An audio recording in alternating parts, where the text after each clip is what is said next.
प्यारे विद्यार्थियों, आप सभी का अभिनंदन, स्वागत। आज हम नीति शतकम है उसमें छठा जो पद्य है उसका अध्ययन करेंगे। व्यालम बाल मृणाल तंतुर्भिर असौर उद्धतम समो जृंभते भेत्तुम वज्रम अपि शिरीष कुसुम प्रांतेन सन्नह्यते माधुर्यम मधु बिंदुना रचयितुं क्षारा अम्बुधिरीयते नेतु वांछति यह खलान पथि सताम सूक्तैः सुधाछन्दभिः। असौ नेतुं व्यालं बालमृणाल तंतुभिः रोद्धुं समुजृम्भते शिरीष कुसुम प्रांतेन वज्रमणिं च भेत्तुं सन्नयते मधु बिंदुना क्षाराम्बुधे माधुर्यं रचयितुं ईहते यह बलात् सुधाछन्दभिः सूक्तैः मूर्खान् शतां पथि नेतुं वांछति। असौ नेतुं व्यालं बाल मृणाल तंतुभिः रोद्धुं समुजृम्भते। यानी वह, असौ का मतलब अदश शब्द का ये रूप है, यानी वह जो मनुष्य है, वह मनुष्य नेत्रिम व्यालम, वह जो मनुष्य है वह बाल मृणाल तंतुभिः, यानी जो हाथी है उस हाथी को, जो कमल है उस कमल के जो दंड होते हैं, तंतु होते हैं, उस कमल दंड के तंतुओं से जो है उसको जो है यानी उसको जो है वह रोद्धुम समुजृम्भते अर्थात बांधने का जो है प्रयास करता है। शिरीष कुसुम प्रांतेन वज्रमणिम च भेत्तुम सन्नयते, और शिरीष जो पुष्प होता है उसकी नोक से जो है, जो एक बहुत ही कठोर हीरा जो होता है, उस हीरे को जो है वह काटने का जो है सन्नयते अर्थात वह प्रयत्न करता है। मधु बिंदुना क्षाराम्बुधे माधुर्यम रचयितुम ईहते, और एक बूंद भरे जो है मधु जो है, उस मधु की जो बूंद भरे से जो है वह बूंद मात्र से जो है खारा पानी का जो समुद्र जो होता है, उस समुद्र में जो वह मिठास लाने की जो है चेष्टा करता है। यह बलात् सुधाछन्दभिः सूक्तैः मूर्खान् सतां पथि नेतुं वांछति, जो मूर्ख लोगों को अमृत वर्षा रूपी सुवचनों से जो है सज्जनों के जो मार्ग है उस मार्ग में जो है ले जाना चाहता है। तो प्यारे विद्यार्थियों, इस प्रकार से यहाँ जो कवि है वो ये कहना चाहते हैं कि जो ऐसा मूर्ख जो स्वभाव वाला होता है, या यूँ कहें कि अड़ियल जो स्वभाव वाला जो मूर्ख व्यक्ति जो होता है, उस व्यक्ति के संदर्भ में जो है कहते हुए कहा, इस प्रकार से जैसे कमल दंड जो होता है स्वयं बहुत ही सॉफ्ट होता है, फिर भी उनके तंतुओं से जो है जो मतवाला हाथी होता है, गजराज जो होता है, उसको बांधने का प्रयास करता है। शीर्ष पुष्प स्वयं जो होता है बहुत सॉफ्ट होता है, और उससे वज्रमणि जो उसको काटने का प्रयास यानी बींधने का प्रयास करता है। मधु की एक बूंद मात्र से जो है इतना खारा समुद्र जो होता है, लवण सागर जो होता है, उसमें वह मधुरता लाने का जो प्रयास करता है। वैसे ही दुराग्रही जो मूर्ख व्यक्ति होता है, ऐसे व्यक्ति को जो है सुधारना हमारे लिए बहुत ही चुनौती पूर्ण जो है कार्य हो जाता है, अर्थात उसको सुधारना जो है बहुत ही असंभव कार्य होता है। तो प्यारे विद्यार्थियों, इस प्रकार से इस पद्य के अंदर जो है शार्दुल विक्रीडित जो छंद है ये इसमें दिया हुआ ही है। साथ साथ में जो हमारी व्याकरणात्मक टिप्पणियाँ हैं, जैसे मान लो हमारा यहाँ असो आया है तो इसमें मूल रूप शब्द जो है वो आपको बताना चाहिए। उसके बाद में आपका जो है छोटी छोटी अन्य टिप्पणियाँ, जैसे मान लो हमारा जो अव्यय हैं, शब्द रूप हैं, धातु रूप हैं, समास है, संधियाँ हैं, ये आप जो इसके अंदर साथ साथ में बताते रहें। अब आगे हम जो चल रहे हैं वो पद्य नंबर वैसे तो 7 है, लेकिन आपको इसमें 6 मिसप्रिंट है, इसमें 6 मिल रहा है, तो यहाँ हम इसका अध्ययन करेंगे। स्वायत्तम एकांत हितम विधात्रा विनिर्मितम छादनम अज्ञतायाः विशेषतः सर्वविदां समाजे विभूषणं मौन पंडितानां। विधात्रा पंडितानां अज्ञातायाः छादनम स्वायत्तम एकांत हितम मौनम एवं विनिर्मितम, यानी जो विधाता है उस विधाता के द्वारा क्या किया, अपंडितानाम अज्ञातायाः, यानी जो मूर्ख लोग है उस मूर्ख लोगों की जो मूर्खता होती है उसको छादनम अर्थात ढकने के लिए, छिपाने वाला जो है स्वायत्तम एकांत हितम मौनम एवं विनिर्मितम, यानी अपने अधीन रहने वाला हमेशा ही हितकारी जो साधन है, यानी जो मौन है उस मौन को बनाया। सर्वविदाम समाजे विशेषतः विभूषणम अस्ति, अर्थात जहाँ मौन जो सर्वज्ञ जो लोग हैं उन लोगों के समाज में मूर्ख जो उन मूर्खों का वह सबसे बड़ा जो है अलंकरण का कार्य सिद्ध होता है। विभूषण मौन पंडितानाम, यानी मूर्खों का चुप रहना सबसे बड़ा उसका आभूषण होता है। इसमें भी हमारे को वही ध्यान रखना है, जो व्याकरणात्मक टिप्पणियाँ हैं उनको साथ साथ में जो है याद करते हुए हम जो है इसके अंदर जो है हम आगे बढ़ेंगे। अब आगे 8वां पद्य आता है और यहाँ इस 8वें पद्य के अंदर आया कि यदा किंचित ज्ञोहम गज इव मदांध समभवम तदा सर्वज्ञोस्मिते भवत अवलिप्तम मम मनः। यदा किंचित किंचित बुधः जन सकाशात् अवगतम तदा मूर्खो अस्मि इति ज्वर इव मदो मे व्यपगतः। यदा अहम किंचित ज्ञः गजः इव मदांध समभवम तदा अहम सर्वज्ञः अस्मि इति मम मनः अवलिप्तम अभवत्। जब मैं अल्पज्ञानी था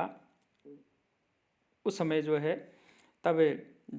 हाथी जो होता है गजह इव मदांध संभवम, यानी हाथी के समान जो है घमंड में जो है मचूर हो गया था। तदा अहम सर्वज्ञ है, और तब मैं सर्वज्ञ हूँ ऐसा वह मान करके इति मम मनः अवलिप्तम अभवत, ऐसा मान करके मेरा मन जो है वह दर्प से युक्त हो गया था। किंतु यदा बुद्ध जन सकाशात किंचित किंचित अवगतम, किंतु जब विद्वान लोगों के सानिध्य में कुछ कुछ ज्ञान प्राप्त किया गया तब जो है मूर्ख अस्मि, अहम मूर्ख अस्मि, यानी मैं तो मूर्ख हूँ ऐसा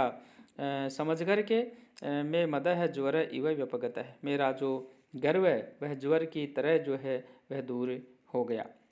तो इस प्रकार से एक मूर्ख जो व्यक्ति होता है उस मूर्ख व्यक्ति के संदर्भ में ये बात कही है कि किस प्रकार से वह जो है अपने आप को जो है अहंकारी समझने लग जाता है। किंतु वही व्यक्ति जब विद्वानों के पास में जाता है तब उसको वास्तव में पता लगता है कि मैं तो वास्तव में कुछ भी नहीं हूँ।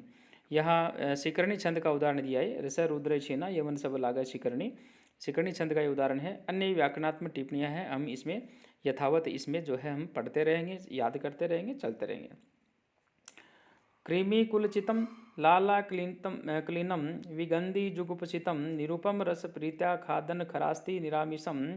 सुरपतिम अपि श्वा पार्श्वस्थम विलोके न शंकते न ही गणयति क्षुद्रो जंतुम परिग्रह फलगुताम। कृमि कुलचितम लाला क्लीनम विगंधि जुगुपचितम निरामिषम खरास्ति निरूपम रस प्रीत्या खादन स्वा पार्श्वस्थम सुरपतिम अपि विलोके न शंकते ही क्षुद्र जंतु परिग्रह फलगुताम न गण्यति। यह नीच मनुष्य के संदर्भ में कहा कि अपनी जो तुच्छ वस्तु होती है उसको वे बहुत बड़ा जो है मानने लग जाता है, उसी के संदर्भ में यहाँ पर ये बात कही और कहा कृमि कुलचितम लाला क्लीनम विगंधि जुगुपचितम, यानी कीड़ों के समूह से भरी हुई लार जो है उस लार से गीली बनी हुई, निरामिषम खरास्तिम निरूपम रस प्रीत्या खादन स्वाहा, अर्थात दुर्गंधपूर्ण घृणित मांस रहित जो ये गड्ढे की हड्डी जो होती है उसको भी अत्यधिक स्वाद एवं प्रेम पूर्वक से खाता हुआ कुत्ता जो होता है वह अपने जो समीप स्थित जो सुरपतिम अपि विलोके न शंकते, अपने समीप में स्थित इंद्र को देखकर भी लज्जित जो है नहीं होता है ही, क्योंकि क्षुद्र है जंतु परिग्रह फलगुताम न गण्यते, क्योंकि नीच प्राणी जो है वह अपनी वस्तु की जो तुच्छता जो होती है उसको वो नहीं गिनता है। कहने का तात्पर्य ये हुआ कि महापुरुष जो होते हैं वो तो वास्तव में ही इस प्रकार से बहुमूल्य संपत्ति प्राप्त करके भी जो है गर्व नहीं करते, घमंड नहीं करते, किंतु तुच्छ व्यक्ति जो होते हैं उनको अपनी जो तुच्छ वस्तुएं होती हैं उनको भी जो है वो महत्वपूर्ण मान बैठते हैं। यहाँ पर जो उदाहरण दिया है, यहाँ नीच लोग जो है उनकी तुलना जो है वो कुत्ते से की जा सकती है, और यदि कुत्ता कहीं दुर्गंध तथा कीड़े से भरी हुई मांस रहित जो खरास्ती भी खा लेता है तो वह बड़े उत्साह से आस्वादन में जो है मग्न हो जाता है, और उसके पास सुरपति इंद्र जो है वह भी खड़ा हो तो भी उसे जो है वह लज्जित जो है अनुभव नहीं होती, लज्जा अनुभव नहीं होती। इसलिए यहाँ पे कहा कि घृणित जो वस्तु होती है उसमें रुचि ले रहा है, और नीच लोग जो होते हैं उन नीच लोगों को तो अपनी तुच्छ वस्तु जो होती है वह भी जो है बहुत ही महान जो है वह लगती है। ये जो दसवां जो पद्य है, इस 10वें पद्य के अंदर जो हम अब आगे हम जो है बढ़ रहे हैं, और यहाँ ये जो है 2 बार ये पेड़ लग गया है, तो ये 10वां पद्य हम दोबारा इसको अब इस 10वें पद्य को हम जो है पढ़ने जा रहे हैं। शिरः सार्वं स्वर्गात् पशुपतिं शिरस्तः क्षितिधरं महिद्रातम् उतंगात् उतंगात्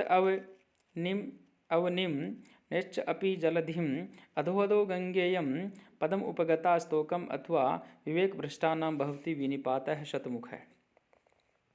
गंगा स्वर्गात सार्वम शिरः,